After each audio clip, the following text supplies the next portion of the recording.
see us and hear us okay? Yes, you're coming through. Great. Okay, so this is a second grade class, Mr. Minnie's second grade class. And if you guys could introduce yourselves, that would be great. Okay, my name is Lydia Van Driel, and I'm the professor of horn at the University of Oregon. And this is my French horn, which I play. And this is? My name is Kyla Finlayson, and I'm a student. I'm studying horn so that I can get a job playing it one day at the university. And we have a piece of music written by Wolfgang Amadeus Mozart that we would like to play for you. It's a duet for two horns. And Mozart started composing music when he was 4 years old. And I think he was a little bit older when he wrote this piece. So if you guys are ready, we'll play this piece for you right now. We are definitely ready.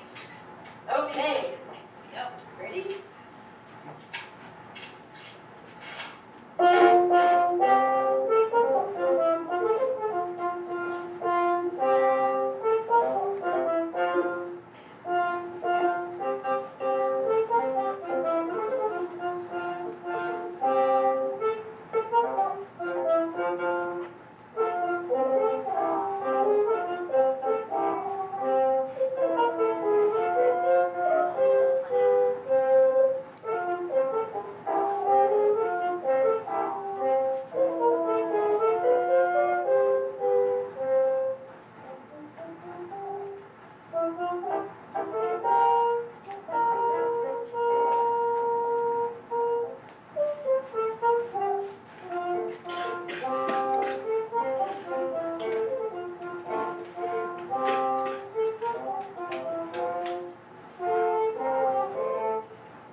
Question number 1.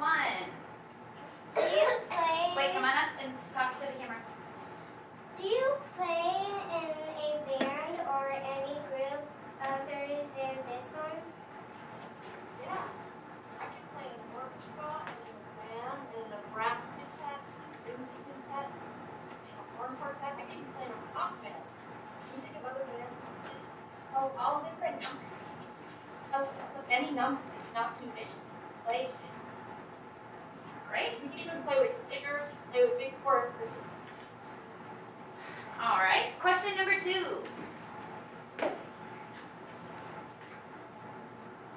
How do you get along in a small group?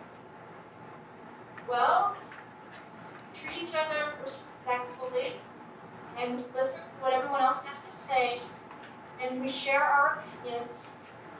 What else do we do? It's really important to think about that everybody has a good idea.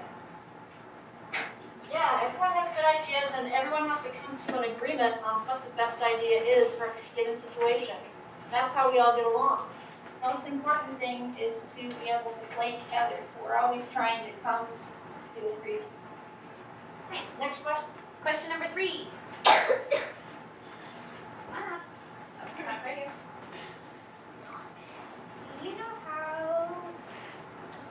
know which notes to play? How do you know which notes to play? Did you hear that? Well, we spend years and years studying our instrument. And one of the things we learn is which buttons to push on the horn. These things are called valves. And we learn which buttons to push to make the sound we want, to make the notes we want. We learn how to read music, which is a lot like learning how to read words. And notes are like letters. How else do we learn? We learn how to know when we look at the music, how to hear the notes in our head as if we were going to sing it, except the sound comes out of our horn and we play instead. But the first thing that happens when you see a note is in your imagination. You imagine it in your head, and then you think, I'm going to play that note. comes out. Yeah. Great. Question 4. How long, Nice and loud. how long did it take to get the duet together? Wow, well, Kyla's a very talented horn player, so we actually just rehearsed it twice in my office before we played. But you have to understand that there's years and years of practice to get to the point where you can sight read well before you can do something like that.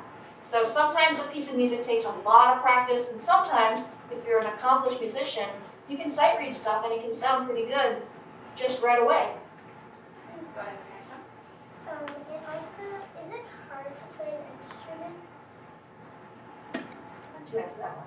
I think it's really fun, and anything that you think is fun and that you're willing to spend a lot of time having fun with isn't hard. But it does take a lot of time and a lot of fun to be able to do it as good as you want to be able to do it. All right. Question 6.